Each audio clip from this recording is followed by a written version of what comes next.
Hey, it's Clay Trader, and this will be a video chart on ticker symbol SDRL. We will take a look at the 30-minute time frame.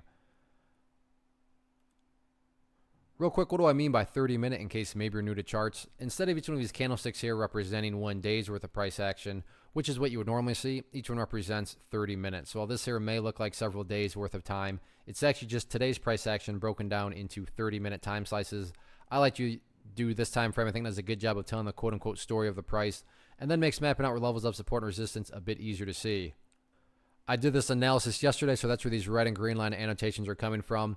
And just kind of want to clarify a few things, and the chart's somewhat tricky now from a presentation standpoint. I say that because, well, it depends. What do I mean? Well, if you are a day trader and you bought right there, or you bought right there, or heck, you bought right there, in either of those instances you wanted to sell within, 7.23 seconds, then yeah, for you the chart's looking pretty rough. But if you care about the big picture of things, then sure, the price pulled back. But big picture, the bulls do still have an opportunity to build a higher base. And when you have higher bases being built over longer periods of time, that's how the long-term uptrends are constructed. And that higher base, which I talked about in depth yesterday, is down here at 56 cents. So if you want to know more about why 56 cents is very important from a logical point of view, you can watch the video from the 23rd. Or you can just take my word for it. And 56 cents, very important level in terms of building that higher base. And so far, so good. Heck, the price didn't even test it today. The lowest it got was right there. On top of that, the price is still maintaining up above the purple line. So there's still a lot of leeway.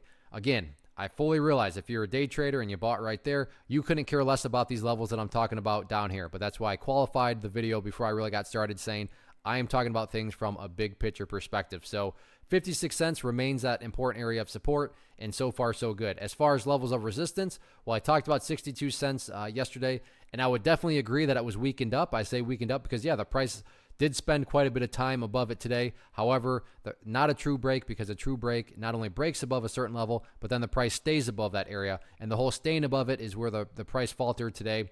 And you can see that after the price fell back below it, it did indeed go back to acting as resistance, not once, but twice there. So not saying that the price can't break through 62 cents, just saying that the bulls still have more work to do in that regard.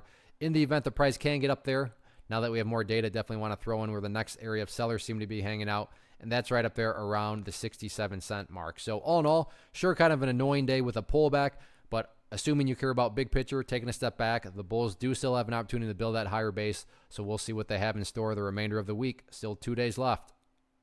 One of the biggest questions I get is, hey Clay, how do you find the stocks that you trade? So what I've done is put together a free resource guide where I talk about the tools that I use to locate stocks that I find interesting and think may have potential. So if that sounds like something that could add value to you as a trader, then click on the image that is up on the screen right now, and I will email you the guide. The guide itself is very short and to the point, and best part, it's completely free. Thanks for watching the video. Let me know if you have any questions.